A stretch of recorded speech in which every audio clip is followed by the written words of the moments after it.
Hi friends, welcome to my channel.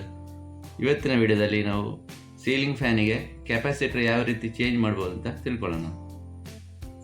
Ceiling ಫ್ಯಾನಿಗೆ ಎರಡು ರೀತಿಯಲ್ಲಿ capacitor ಸಿಗ್ತದೆ.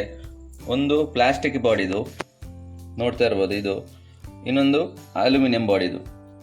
ಇದು ಏರ್ ಕೋಲ್ಡ್ ಕೆಪಾಸಿಟರ್ ಹೇಳ್ತಾರೆ, ಇದಕ್ಕೆ ಆಯಿಲ್ ಕೋಲ್ಡ್ ಕೆಪಾಸಿಟರ್ ಹೇಳ್ತಾರೆ.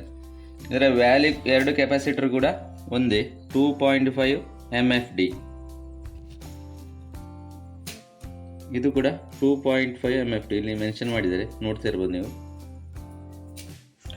ಇದರಲ್ಲಿ ಅಲ್ಯೂಮಿನಿಯಂ ಬಾಡಿಯ ಕೆಪಾಸಿಟರ್ ಸ್ವಲ್ಪ ಹೆಚ್ಚು ಕಾಲ ಬಾಳುವಿಕೆ ಬರ್ತದೆ, ಇದು ಸ್ವಲ್ಪ ಕಡಿಮೆ ಬಾಳುವಿಕೆ ಬರ್ತದೆ. ಇದರ ಪ್ರೈಸ್ ಬಂದು ನೋಡಿದರೆ ಇದು 30 ರೂಪಾಯಿ ಸಿಗ್ತದೆ, ಇದು ನಮಗೆ 50 ರೂಪಾಯಿಗೆ ಸಿಗ್ತದೆ. ನಾವು ಅಲ್ಯೂಮಿನಿಯಂ ಬಾಡಿ ಕೆಪಾಸಿಟರನ್ನು ಸೀಲಿಂಗ್ ಫ್ಯಾನಿಗೆ ಯಾವ ರೀತಿ ಫಿಟ್ ಮಾಡುವಂತ ನೋಡುವ. ಸೀಲಿಂಗ್ ಫ್ಯಾನಲ್ಲಿ ಗಾಳಿ ತುಂಬ ಕಡಿಮೆ ಬರ್ತದೆ ಅಂತ ಹೇಳಿದರು. ಈ ಥರ ನಿಮಗೆ ಕೆಪಾಸಿಟರ್ ವೀಕ್ ಆದ್ರೂ ಗಾಳಿ ಕಡಿಮೆ ಬರ್ತದೆ. ಮತ್ತು ಈ ರೆಕ್ಕೆಯಲ್ಲಿ ನೋಡಿ ತುಂಬ ಡಸ್ಟ್ ಕೂತಿದೆ, ಈ ಥರ ಡಸ್ಟ್ ಕೂತ್ರೂ ನಿಮಗೆ ಗಾಳಿ ಕಡಿಮೆ ಬರ್ತದೆ. ಧೂಳು ವಾತಾವರಣದ ತೇವಾಂಶ ಜೊತೆ ಮಿಕ್ಸ್ ಆದಾಗ ಆ ತೇವಾಂಶಕ್ಕೆ ನೋಡಿ ಬ್ಲೇಡಲ್ಲೆಲ್ಲ ಧೂಳು ಈ ಥರ ಅಂಟಿಕೊಳ್ತದೆ.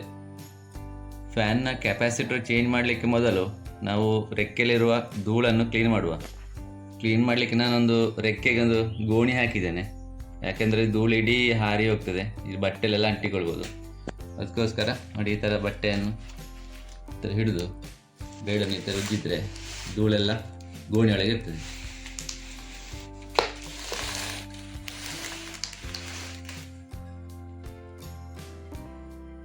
ರೆಕ್ಕೆಯಲ್ಲಿದ್ದ ಧೂಳೆಲ್ಲ ಗೋಣಿಯಲ್ಲಿ ಶೇಖರಣೆಯಾಗಿ ಸಿಕ್ಕಿದೆ. ನೆಕ್ಸ್ಟ್ ನಾವು ಕೆಪಾಸಿಟರ್ ಯಾವ ರೀತಿ ಫಿಟ್ ಮಾಡೋದು ನೋಡುವ. ಕೆಪಾಸಿಟರ್ ಫಿಟ್ ಮಾಡಲಿಕ್ಕೆ ಮೊದಲು ನಾವು ಟೆಸ್ಟರಲ್ಲಿ ಈ ಥರ ಕರೆಂಟ್ ಬರ್ತಿದೆ ಅಂತ ಕನ್ಫರ್ಮ್ ಮಾಡ್ಕೊಳ್ಳುವ.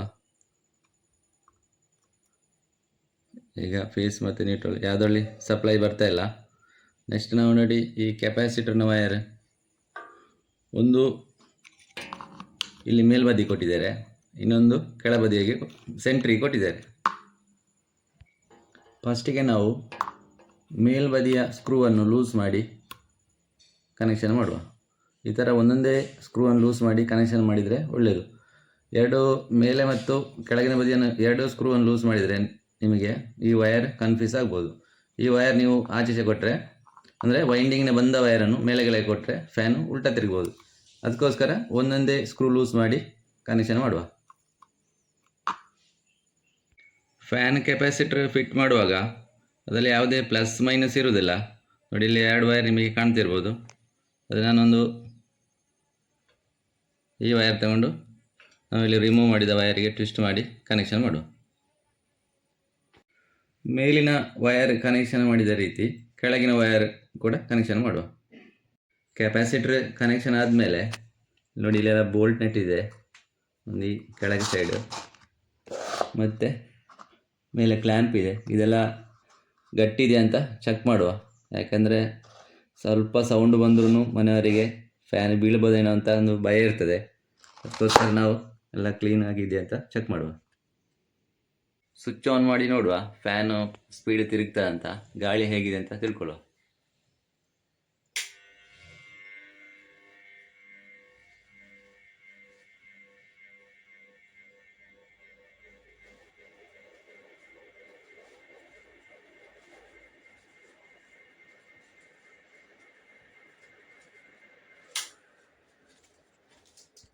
ಇನ್ಫಾರ್ಮೇಟಿವ್ ವಿಡಿಯೋಗಳಿಗಾಗಿ ನನ್ನ ಚಾನಲನ್ನು ಸಬ್ಸ್ಕ್ರೈಬ್ ಮಾಡಿ. Thank you for watching.